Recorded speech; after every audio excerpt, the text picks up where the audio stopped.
주시는 것과 몸이 다히 사는 것과 영원히 사는 것을 믿사옵나이다.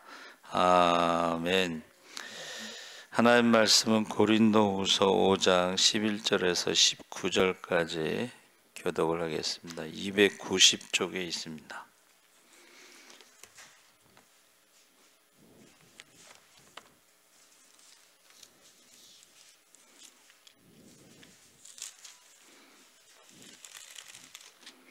고린도후서 5장 11절에서 19절까지 한 절씩 교독하겠습니다. 우리는 주의 두려우심을 알므로 사람들을 권면하거니와 우리가 하나님 앞에 알리어졌으니 또 너희의 양심에도 알리어지기를 바라노라.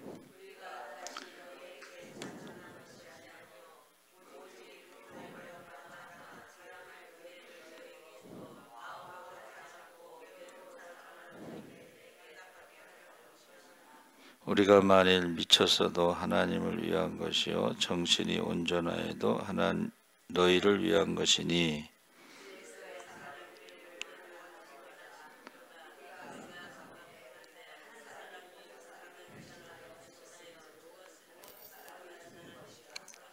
그가 모든 사람을 대신하여 죽으심은 살아있는 자들로 하여금 다시는 그들 자신을 위하여 살지 않고 오직 그들을 대신하여 죽었다가 다시 살아나신 이를 위하여 살게 하려 함이라.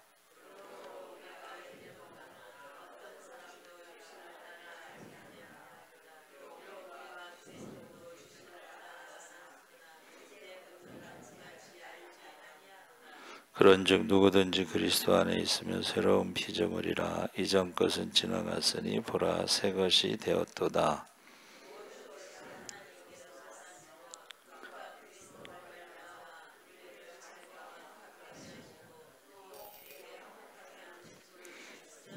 함께 읽겠습니다. 곧 하나님께서 그리스도 안에 계시사 세상을 자기와 화목하게 하시며 그들의 죄를 그들에게 돌리지 아니하시고 화목하게 하는 말씀을 우리에게 부탁하셨느니라.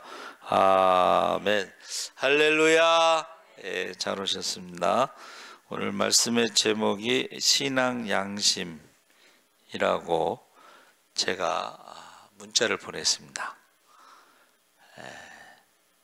근데 이제 양심에 화인 맞은 사람들은 감각이 없죠. 사도 바울이 고린도 교회에 있는 자신을 반대하는 사람들에 대해 변호하고 있는데, 반대하는 사람들이 공격했던 것들 중 한 부분에 대해 오늘 본문이 말하고 있습니다. 바울이 전하는 복음, 부활의 복음에 대해서 그의 사역으로 인해서 바울이 제정신이 아닌 것으로 폄하하고, 바울이 제정신이 아니며 소위 이제 미쳤다고 하는 이유가 바로 거기에 대해서 이제 바울이 대답하는 것입니다. 그래서 외모로 자랑하는 자들에 대해서 대답하는 것인데, 외모로 자랑한다는 것은 세상 사람들 기준으로 볼 때에 부활에 대해서 복음을 전하는 것은 제정신이 아니고 미쳤다. 그래서 제가 전도 나가는 것을 보고 우리 처제 중 한 명이 광신도 그렇게 말했다고 그래요. 그래서 그렇죠. 뭐 전도 다니다 보면 미쳤다고 하는 사람이 있습니다. 그렇죠. 구정 1월 1일 날 전도 나가면 미쳤다고 그러는 사람이 있지.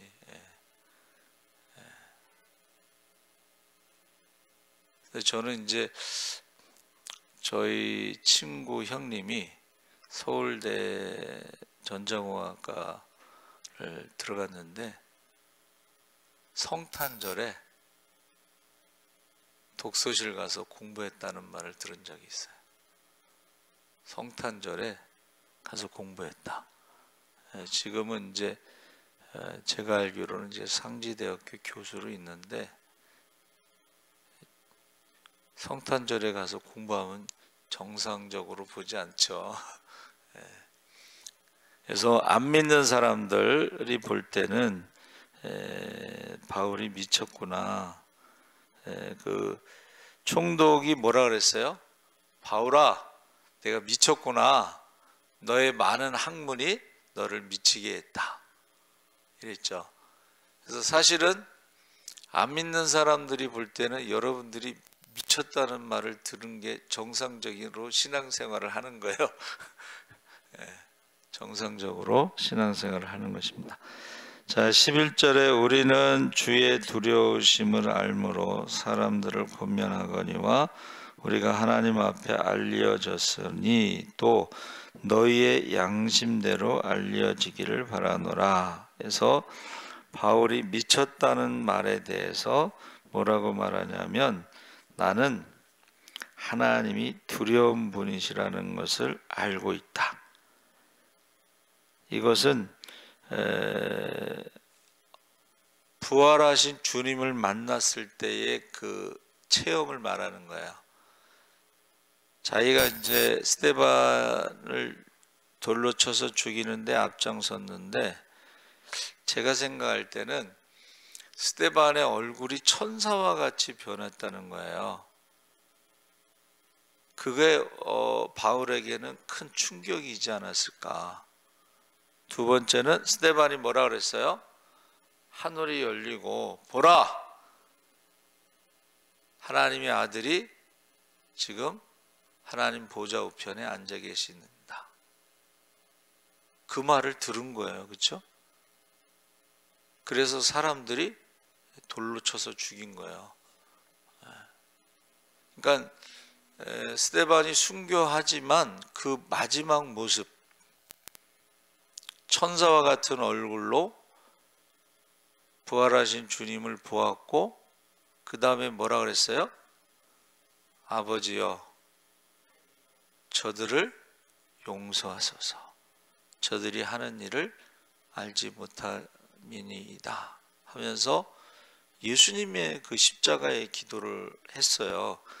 그러니까 이것이 그 바울에게는 굉장히 충격적인 어떤 장면으로 저는 생각을 해요. 근데 이제 그가 다메섹에 공문을 가지고 이제 가서 예수 믿는 사람들을 체포하러 가는데 다메섹에서 12시 정오보다 더 밝은 태양빛보다 더 밝은 그 빛이 갑자기 비쳐서 말에서 떨어졌다.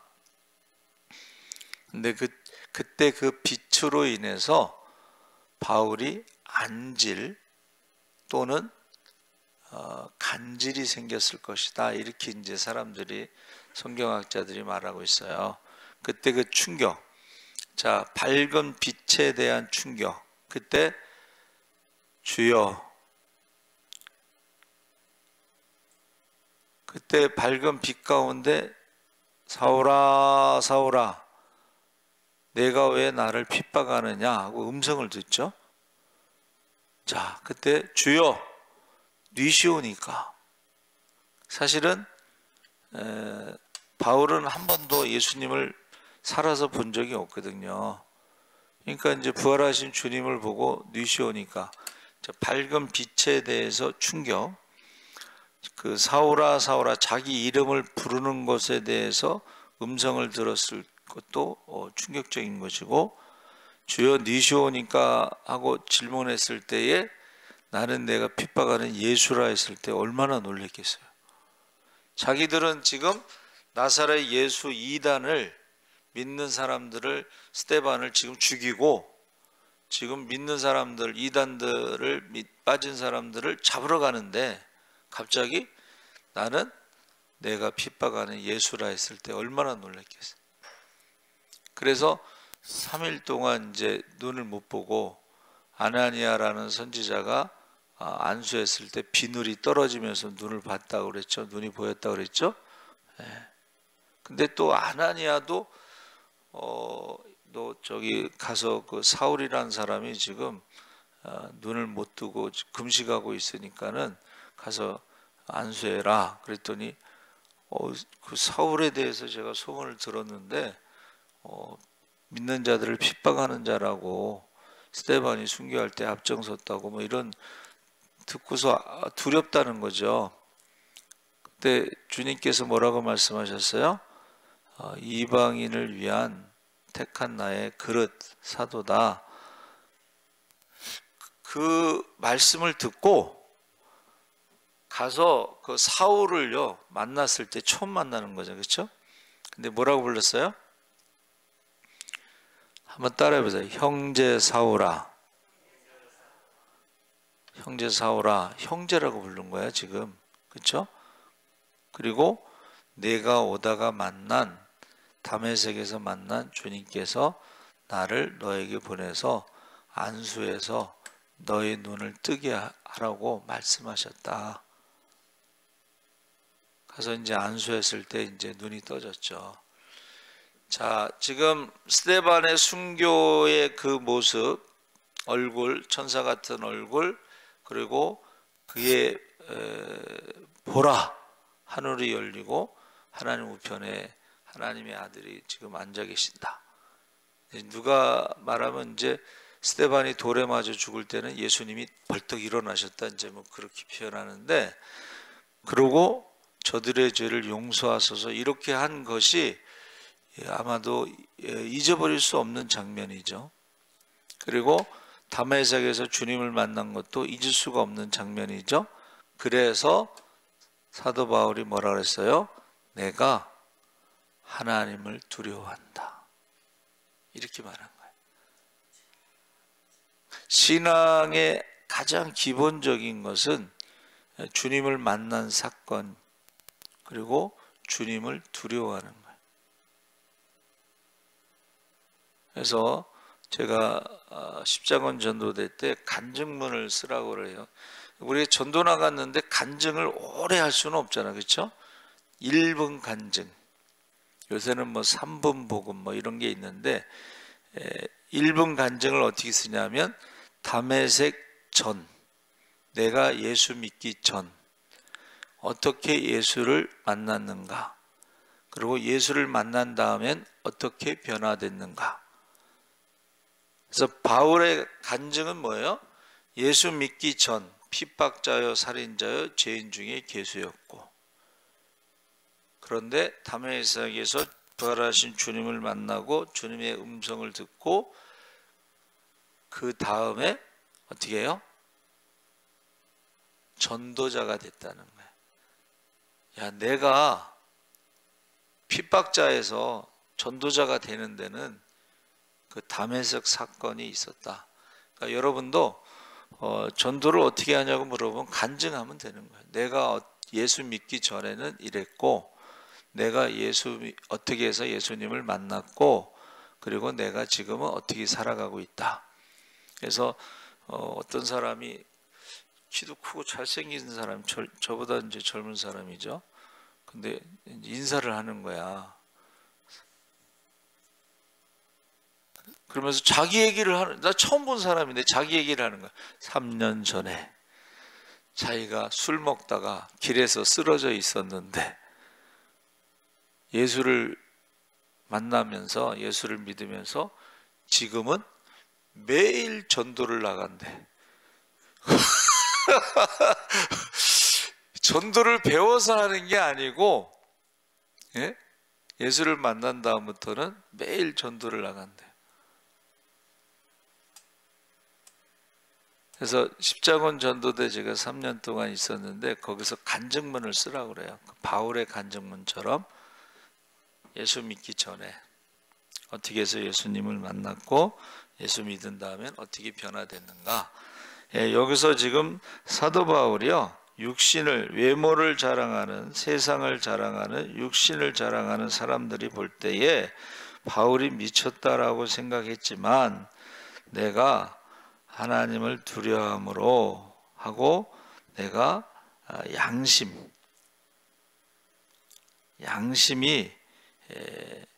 하나님 앞에 우리가 알려줬고 양심적으로 너희도 양심에도 알려지기를 원한다 해서 우리가 이 하나님에 대한 두려움, 만남, 안다라는 말은, 여러분 그 안다라는 말은 지식이 아닙니다. 체험입니다. 있죠.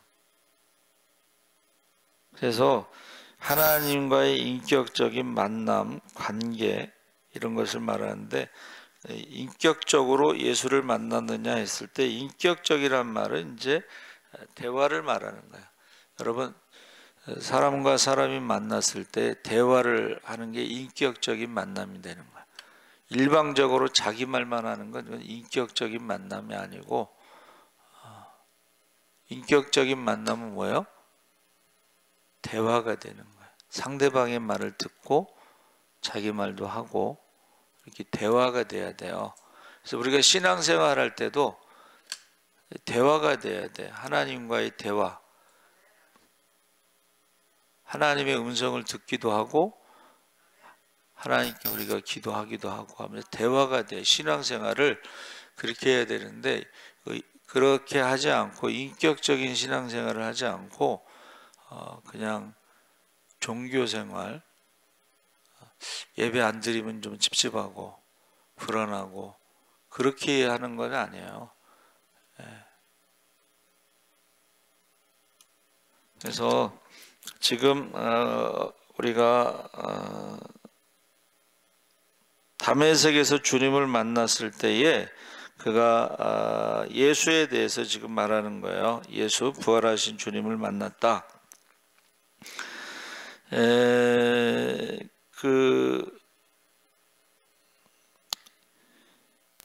열왕기하 1장 9절에 보면 여러분 누가 나와요?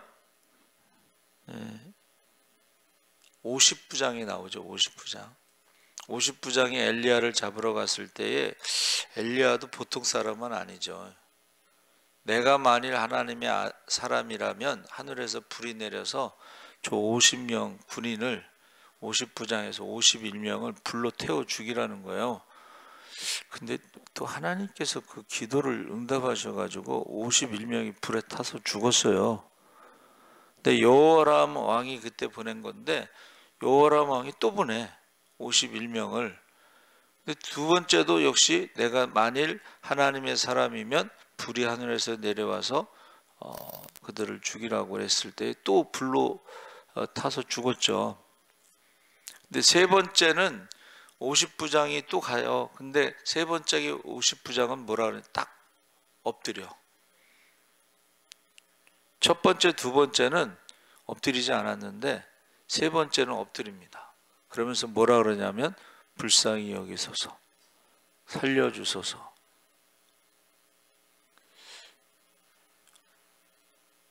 예수님의 제자 중에서도 뭐라 그랬어요?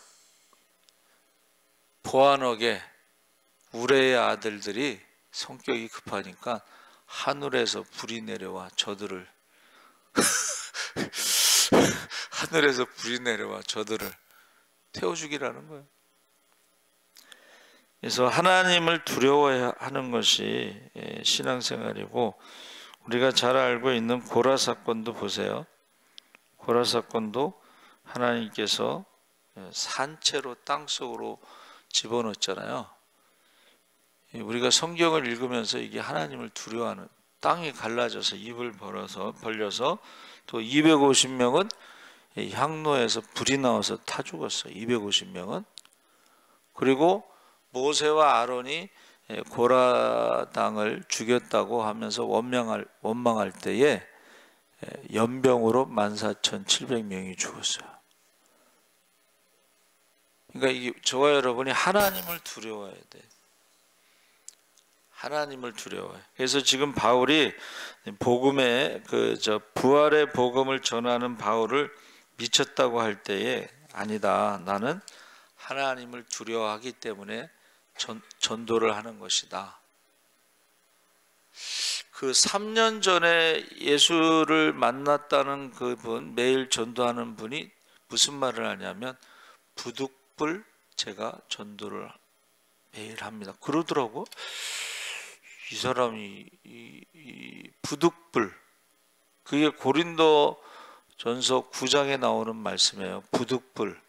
바울이 내가 왜 미쳤다는 말을 들어가면서 부활의 복음을 전하느냐? 부득불. 내가 전하지 않으면 내게 화가 있기 때문에 화가 있을까봐 내가 부득불 전도를 한다. 근데 그 사람도 그렇게 얘기를 하는 거야. 그래서 저 깜짝 놀랐어요. 야, 그 평신도 젊은 집사가 저런 말을 하는 것은 부득불 매일 나간다는 거야. 매일 전도하러 나가는 거야. 자, 그러면서 12절에 우리가 다시 너희에게 자천하는 것이 아니요 오직 우리로 말미암아 자랑할 기회를 너희에게 주어 마음으로 하지 않고 외모로 자랑하는 자들에게 대답하게 하려 하는 것이다.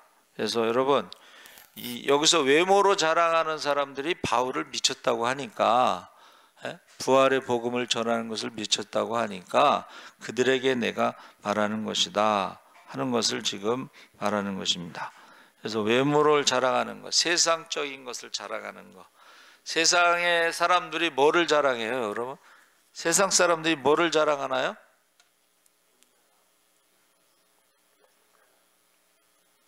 돈 자랑, 외모 자랑, 자식 자랑, 건강 자랑하죠. 건강. 내가 말이야. 그런데 제가 지금 기도하는 사람 중에 암 환자가 3명 있습니다. 그 중에 이제 한 명은 저하고 절친, 신학대학 4년 동안 늘 붙어 다녔는데 굉장히 키도 180이 넘고 운동도 잘하고, 근데 신장암에 걸렸어요. 제가 너무 회개를 많이 했어요. 제가 그 친구를 위해서 기도를 못했거든요. 왜냐하면 교회 개척하면서 뭐 그 친구 기도할 그 어떤 여력이 없었어요. 근데 기도를 안 했는데 나중에 신장암에 걸렸다고. 근데 신장암이라는 게 혈액이 움직이기 때문에 전이가 된대요. 치료를 받았는데 폐로 전이가 됐다고. 그런데 또 약을 써서 고쳤대요. 근데 그 신장암이라는 것은 피를 타고 돌리다가 어디서 전이가 될지 모른다 그러더라고. 결혼도 안 하고 지금 이제 63세죠. 근데 기도하라고 내가 그래서 기도 좀 해라 그랬더니 뭐랬냐면 살 만큼 살았는데 뭐 그러더라고. 여러분, 살 만큼 살았어도 기도해서 고치면 하나님께 영광이고 간증할 수가 있잖아. 하나님의 능력을 간증할 수가 있잖아. 근데 살 만큼 살았는데 그러더라고. 속상해. 제가 기도 안 한 것에 대해서도 회개 많이 하고 지금도 제가 매일 기도해요. 건강 자랑하는 거. 또 한 사람은 뭐 신장 이식을 했는데 신장 이식하면요 면역력 억제제를 써서 암 발생률이 높아지는데 폐하고 간이 암이 발생해서 3개월 산다고. 1년 6개월 만에 전화가 왔어. 기도해달라고. 일찍 좀 전화하지. 그 3개월 남았다고 그러고 전화해서 기도해달라고 그러면 무슨 기도를 하라는 거야?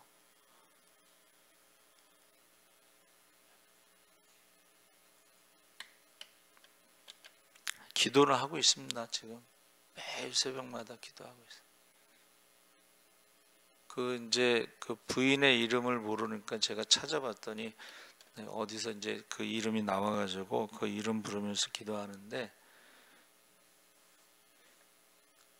죽으면 끝나면 상관이 없어요, 여러분. 뭐 젊은 사람들은 요새 암으로 죽는데 죽으면 끝나면 상관이 없어. 그 연세 드신 분들은 치매로 요양병원에서 죽는다고 그러는데 죽으면 끝나면 상관이 없는데, 성경은 죽은 다음에 심판이 있고 천국과 지옥이 있다고 하니까 여기서 죽음으로 끝날 문제가 아니잖아요. 또 한 명은 이제 우리 그 친구 목사인데 연신대 대학원 나오고 공부 톡톡 잘하고 책도 3권 쓰고 책도 잘 썼어요. 신의 발자국 쓴 그 친구인데, 물론 이제 갑상선 암 초기라서 뭐 19일 날 수술한다 그러는데,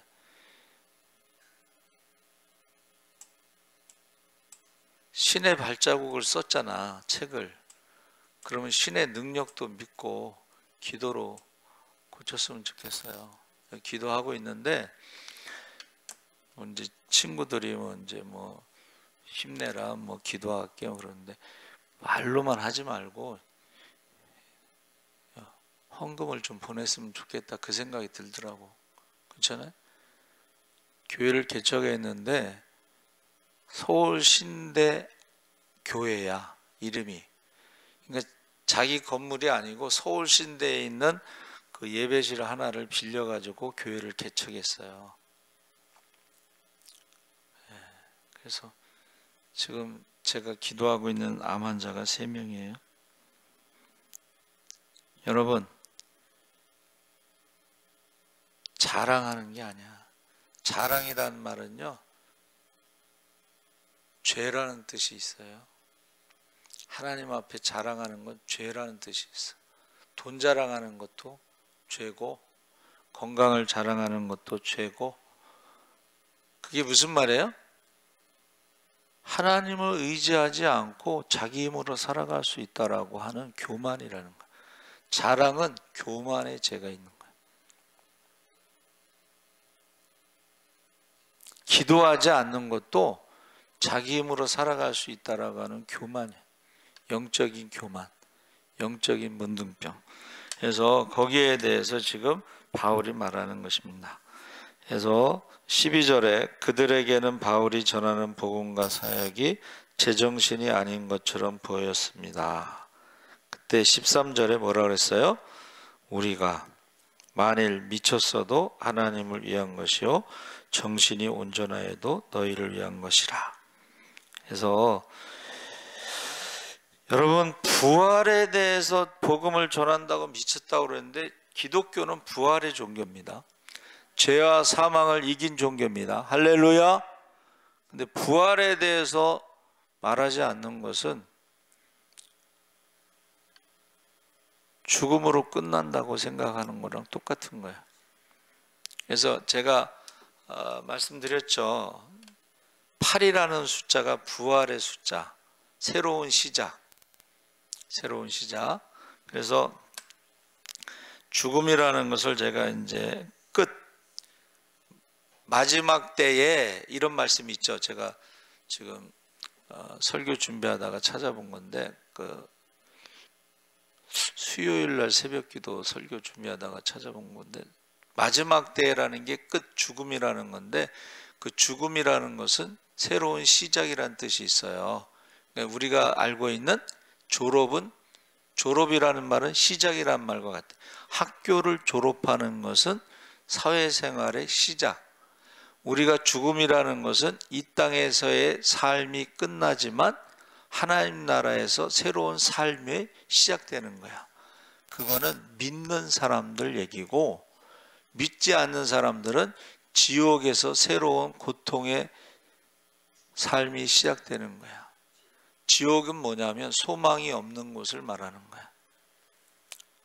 즐거움이 없고 기쁨이 없고 소망이 없어. 그러니까 이 세상에서도 하나님 나라에 소망이 없는 사람들은 지옥에서 사는 거예요. 죄와 사망의 저주 가운데 살아가는 거야.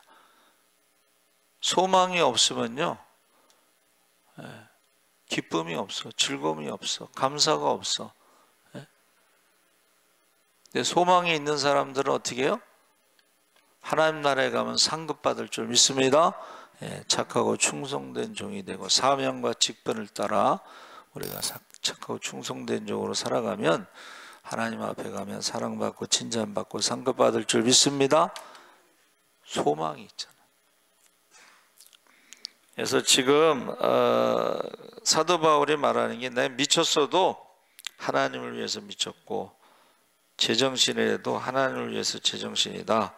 그러면서 14절에서 17절에 강권하시는 그리스도의 사랑에 대해서 그리스도의 사랑이 우리를 강권하시는도다. 우리가 생각하건대 한 사람이 모든 사람을 대신하여 죽었은즉 모든 사람이 죽은 것이라. 그래서 강권하다는 말이요, 애워싸다, 잡다, 지배하다 이런 뜻인데, 무엇을 얻으려고 어떤 이득이 있어서 다른 기회를 포기하고 신앙생활을 하는가? 자, 사도 바울이 왜 전도자가 됐느냐? 이제 부활하신 주님을 만났는데 왜 열심히 전도하느냐? 전도자가 됐어도 왜 열심히 전도하느냐? 때를 얻든지 못 얻든지 듣든지 안 듣든지 복음을 전하느냐? 왜 열심히 전도하느냐에 대해서 사도 바울이 말하는 게 그리스도의 십자가의 사랑이 나를 강권하다. 나를 위해서 십자가에서 죽으신 그 사랑이 나를 주장하고 있다는 거야. 그래서 뭐라 그랬어요? 내가 자유를 얻었으나, 믿음으로 자유를 얻었으나 스스로 모든 사람의 종이 된 것은 몇 사람이라도 얻고자 하는데, 그 몇 사람을 얻고자 하는 것이 바로 그리스도의 사랑 때문이다, 이렇게 말하는 거예요.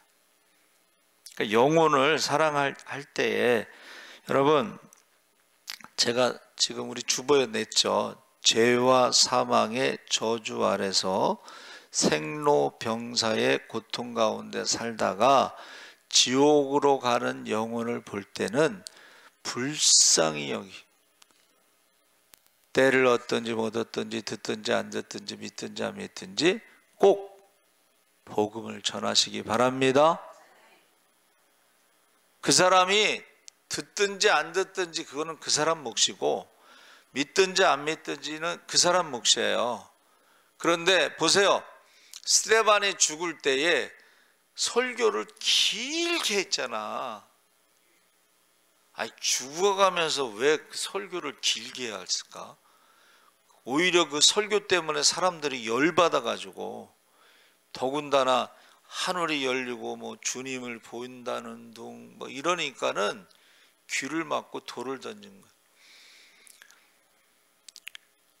왜 그랬을까요? 예수를 믿지 않는 사람들을 불쌍히 여기기 때문에, 예수의 사랑이 강권하기 때문에 그렇게 긴 설교를 하고 순교자의 길을 걸어간 거예요. 베드로가 로마에서 도망가다가 주님을 만나잖아요. 주여, 어디로 가시나이까? 쿼바디스 도미네, 내가 버리고 간 십자가를 지러 로마로 간다.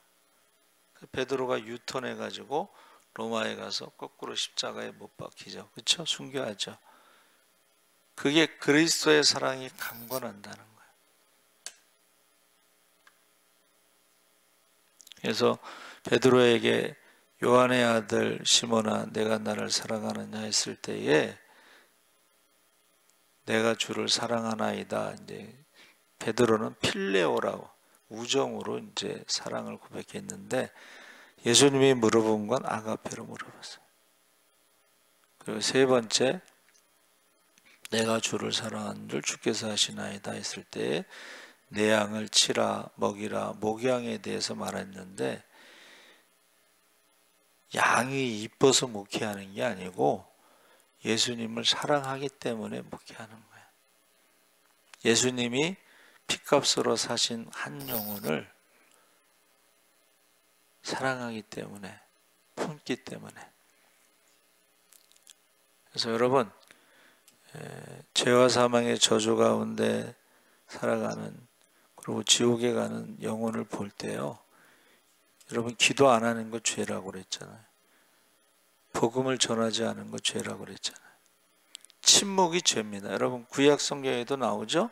침묵, 목격자, 재판한 사람들이 있는데 그 목격자가 침묵하면은 그 죄라고 그랬어요.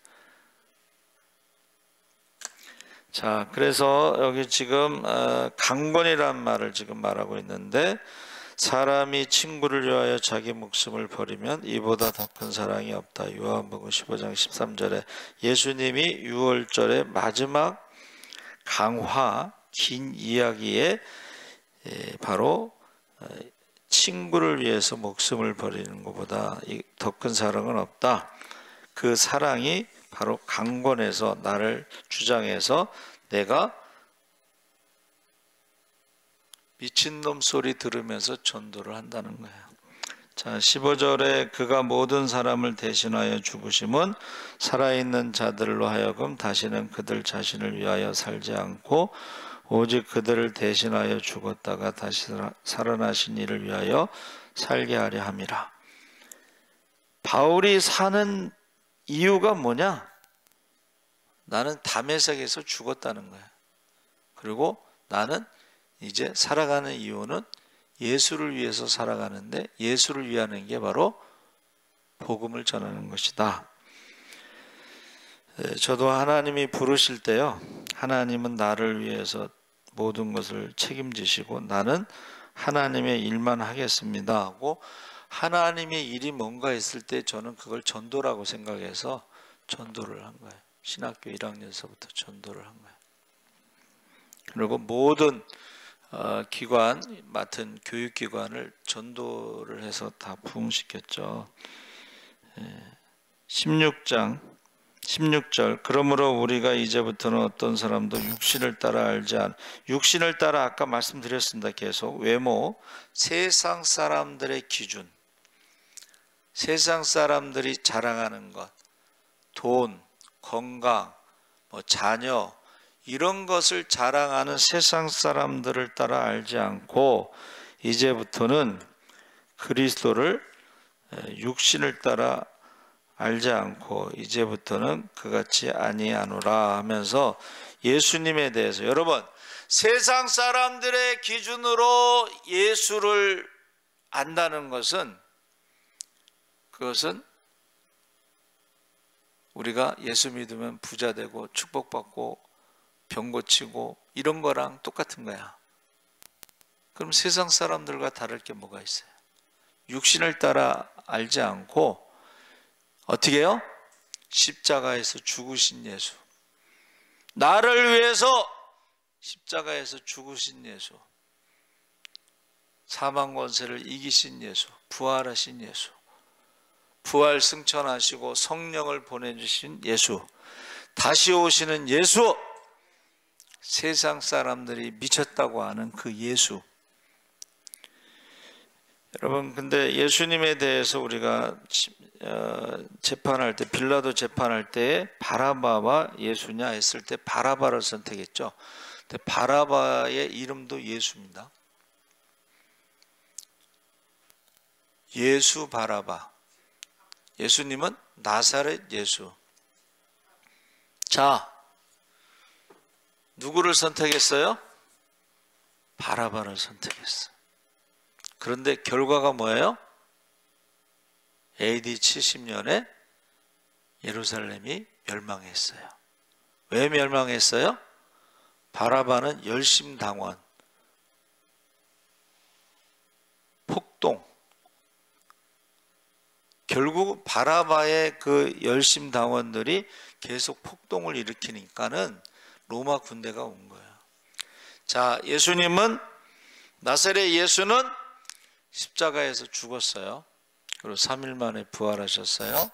40일 동안 하나님 나라에 대해서 가르치시고 이제 부활 승천하셨는데, 몇 날이 못 돼서 너희가 성령을 받을 것이다 해서 계산하면 이제 43일이 지났기 때문에 일주일 안에 오순절에 성령이 임했습니다.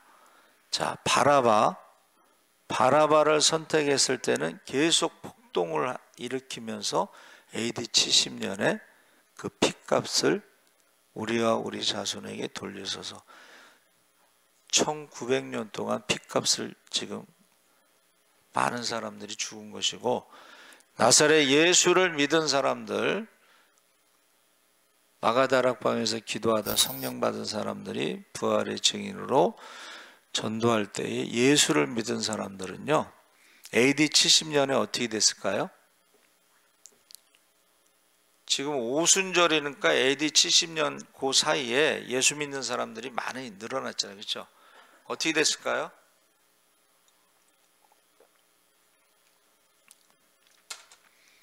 역사가가 이렇게 기록하고 있어요. 로마 군대가 폭동을 일으키는 예루살렘에 진격을 했는데 보급품이 떨어졌어. 그래서 보급품을 가지러 간 사이에 예수 믿는 사람들은 예수님 말씀대로 너희가 난리의 소문이 있을 때 산으로 도망가라 그랬잖아. 예루살렘 성 안으로 도망가지 말고 산으로 도망간다는 말은 구약 성경에도 나와 있습니다. 산으로 도망간다는 것은 하나님만 의지한다는 뜻이에요. 예루살렘 성 안으로 들어가는 것은 거짓 선지자들의 말을 듣고 성전이 있어서 우리를 지켜준다, 거짓말을 믿고 거기 우상 섬기는 사람들이 그곳에 있다가 죽은 거예요.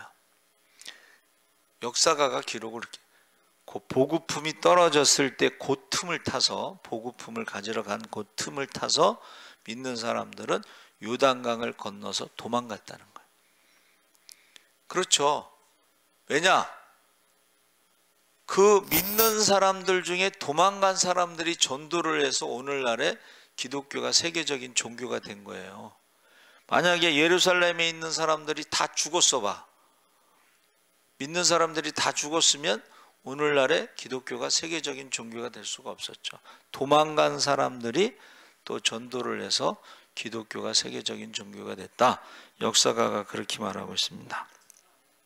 그래서 누구든지 17절에 누구든지 그리스도 안에 있으면 새로운 피조물이라 이전 것은 지나갔으니 보라 새 것이 되었도다. 새로운 피조물이라는 것은 아까 말한 세상 사람들, 외모로 판단하는 사람들, 세상적인 자랑을 하는 그런 사람들이 아니고 바울이 말한 대로 한번 따라해보세요. 십자가를 자랑하는 사람들. 십자가를 자랑하는 거, 이 십자가가 지금 저주받고 죽는 것을 말하잖아요. 그런데 세상은 그렇지만 우리는 한번 따라해보세요. 부활을. 십자가를 자랑한다는 것은 우리는 부활을 자랑하는 거예요. 부활. 근데 세상 사람들은 부활을 믿지 않으니까는 십자가를 자랑하는 것은 어리석은 것이고 미련한 것이고, 그렇죠? 그래서 처음에는 십자가가 기독교의 상징이 아니고 오병이어가 기독교의 상징이라고 그랬죠. 그러다가 나중에 이제 십자가가 부활의 종교로, 십자가가 기독교의 상징인데, 죄송한 미안한 얘기지만 이제 천주교는 예수님이 부활하시지 않고 그냥 거기 매달려 있어요. 여러분 가보셨어요? 성당에 갔는데 십자가도 무지무지 커. 근데 거기 다 예수님이 매달려 있는데 섬찟하더라고.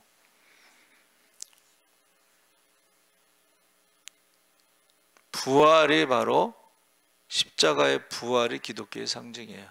십자가에서 죽은 것은 죄값을 치르신 것이고, 그러면서 여러분 새로운 피조물, 부활의 믿음을 가진 사람들, 이 사람들은 18절 19절에 모든 것이 하나님께로서 났으며 그가 그리스도로 말미암아 우리를 자기와 화목하게 하시고 또 우리에게 화목하게 하는 직분을 주셨으니 곧 하나님께서 그리스도 안에 계시사 세상을 자기와 화목하게 하시며 그들의 죄를 그들에게 돌리지 아니하시고 화목하게 하는 말씀을 우리에게, 한번 따라해 보세요. 부탁하셨느니라. 직분이 뭐 하는 거라고? 화목하게 하려면 어떻게 돼요?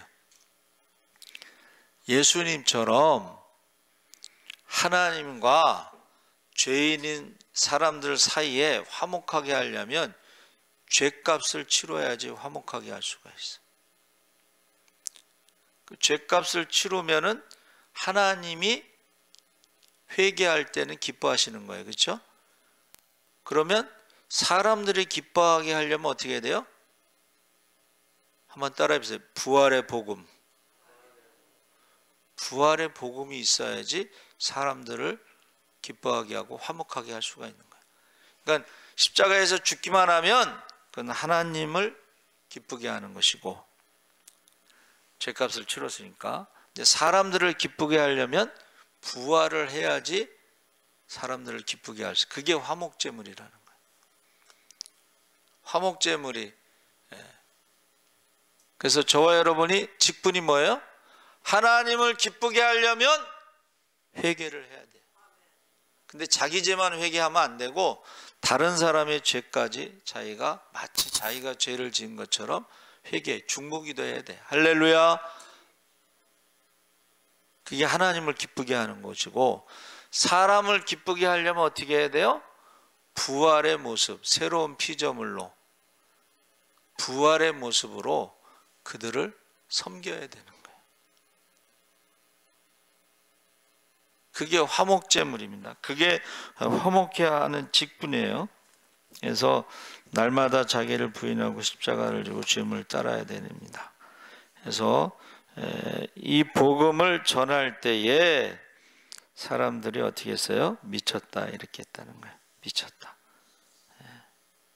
그래서 하나님과 화목하라. 20절 21절에 그리스도를 대신하여 간청하노니 너희는 하나님과 화목하라. 하나님과 화목하게 하는 것은 이제 회개하는 것이라고 그랬죠. 그리고 하나님의 자녀로 하나님을 사랑하고 순종할 때에 하나님과 화목한 거예요. 그리고 이웃을 사랑하고 섬기는 것이 화목하게 하는 것입니다. 그래서 그렇기 때문에 사도 바울이요 스스로 자천하여도 부끄러울 것이 없습니다. 내가 예수 믿는 것이 부끄러울 것이 없다는 거예요. 죄와 사망으로부터 자유함을 얻었고 내가 예수의 사랑 때문에 전도를 하고 섬기는 삶을 살기 때문에 난 부끄러울 것이 없다. 하나님 앞에 갔을 때에 착하고 충성된 종으로, 그래서 선한 싸움 다 싸우고 달려갈 길을 마치고 믿음을 지켰으니 이제 후로는 나에게 생명의 멸관이 있을 것이다. 모든 사람이 나처럼 감옥에 갇히는 것만 빼고 나와 같이 되기를 원한다. 감옥에 이제 전도하다가 감옥에 갇혔는데 그것만 빼고 선한 싸움 다 싸우고 모든 사람이 선한 싸움 다 싸우고 달려갈 길을 마치고 믿음을 지켜 생명의 멸류관을 받기를 원하노라.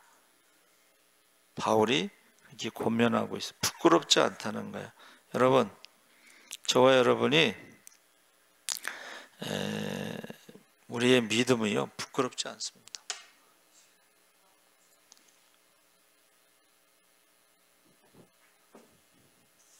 예수 믿는 것을 부끄럽게 생각하면 안 돼요. 이거는 하나님의 자녀라고 하는 것이 부끄럽지 않습니다. 하나님의 자녀. 그래서 육신과 외모를 자랑하는 사람들, 이 세상에서는 화려하지만 구원의 능력이 없는 허상이다. 그러니까 우리가 교회, 제가 말씀드렸잖아요. 한국 교회가 바벨탑 교회로 교회 건물 자랑하고 교회 숫자 자랑하고 교회 헌금 자랑하고 새벽기도 헌금이 800억이 나오는데 그게 어디 갔는지 몰라. 여러분, 자랑하는 게 뭐라고 그랬어요? 교만의 죄라고 그랬어요. 오른손이 하는 일을 왼손이 모르게 했는데 이거는 뭐 모르게 하는 게 아니라 자랑하고 떠드는데, 중요한 건 그 돈을 어디다 썼느냐를 말을 안 하는 거야. 그래서 교회가 큰데 숫자가 많이 모이는데 헌금이 많은데 그 돈을 어디다 썼느냐. 그래서 하나님을 두려워하지 않고 세상 자랑하는 사람들에게 사도 바울이 나는 하나님을 두려워한다. 내가 열심히 전도하다가 남을 구원하고 내가 벌을 받을까 봐 두렵다. 그래서 부득불 내가 전도하는, 버림받을까 봐 두려워한다는 거예요. 그래서 전도한다는 거예요. 그래서 저는 하나님을 두려워하지 않고 사람을 멸시하는 불의한 재판관, 과부의 기도에 대해서 말씀하셨는데, 과부의 기도는 결국 구원받는 것이고, 불의한 재판관은 하나님을 두려워하지 않고 사람을 멸시하는 그는 하나님의 심판을 받고 지옥에 갔습니다. 그 이야기는 예수님이 안 하셨지만 저는 그거를 생각하고 말씀하셨다. 과부 얘기만 한 것은 아니고 불의한 재판관, 하나님을 두려워하지 않고 사람을 멸시하는 그 재판관은 지옥에 갔을 거라고 생각하고 말씀하셨다고 저는 생각을 해요. 근데 이제 사람들은 못 알아들을 수는 있지만, 여러분, 불의한 재판관이 세상에서는 성공한 사람이고 권력이고 뇌물을 받고 부자가 될 수 있고, 그러나 하나님 앞에 가서 심판받을 거야. 그러면 지옥에 간다는 거야. 그 얘기를 이제 안 했지만은 우리가 얼마든지 그것을 생각할 수가 있습니다. 그래서 저와 여러분이 꼭 여기서 차판이라는 말이 이제 숨기다, 비추가다, 저축하다, 양심이라는 것인데, 시네이 데시스라는 이제 헬라어고, 그래서 여러분 양심이 뭐냐면 컨사이언스, 모든 사람이 알고 있는 게 양심이다 그랬어요. 모든 사람이 아는 것, 상식. 근데 모든 사람이 알고 있어. 불의한 재판관이 하나님을 두려워하지 않고 사람을 멸시하는 걸 알고 있는데 자기만 몰라. 세상 사람들의, 세상을 자랑하는 사람 특징이 뭐냐면 모든 사람이 알고 있는데 자기만 모르는 거야. 그게 양심이라는 뜻입니다. 그래서 사람 낚는 어부, 입의 권능인데, 이게 우리가 양심에 화인 맞았다는 게 이게 무서운 거예요. 세상 사람들은, 외모를 자랑하는 사람들은 양심에 화인 맞아. 감각이 없어. 그래서 신앙 양심이라는 것이 이게 무서운 거예요. 신앙 양심에 화인 맞은 사람들은 감각이, 기도를 안 해도, 예배를 안 드려도, 말씀대로 살지 않아도 감각이 없어. 느낌이 없어. 하나님을 두려워하지 않아. 그래서 사실은 제가 그런 모습을 보면서 좀 우울증이 걸려. 우울증. 어떻게 할까? 계속 말하면 이제 잔소리하는 것 같고, 그렇다고 말 안 하자니 좀 그렇고, 기도의 잠, 예배의 잠, 죄와 사망의 저주 아래서 살다가 지옥에 가는 것을, 병 고치는 것도 중요하지만 병 고쳐도 또 죽죠. 그렇죠? 그 다음에 이제 심판이 있고 천국과 지옥이 있다는 것을 우리가 전해야 됩니다. 기도해야 됩니다. 하나님 아버지 감사합니다. 신앙 양심이 화인 맞지 않도록 죄와 사망의 저주 아래에서 생로병사의 고통 가운데 살다가 지옥에 가는 영혼이 없도록 최소한 우리에게 맡겨진 영혼들, 혈통의 자녀와 믿음의 자녀들을 위해서 기도하게 하여 주시옵소서. 예수님처럼 기도하게 하시고 십자가 위에서 기도하신 것처럼 스데반처럼 순교하면서도 기도한 것처럼 우리도 기도하게 하여 주시옵소서. 감사하며 예수님의 이름으로 기도하옵나이다. 아멘. 우리 주여 3번 부르짖고 기도하겠습니다.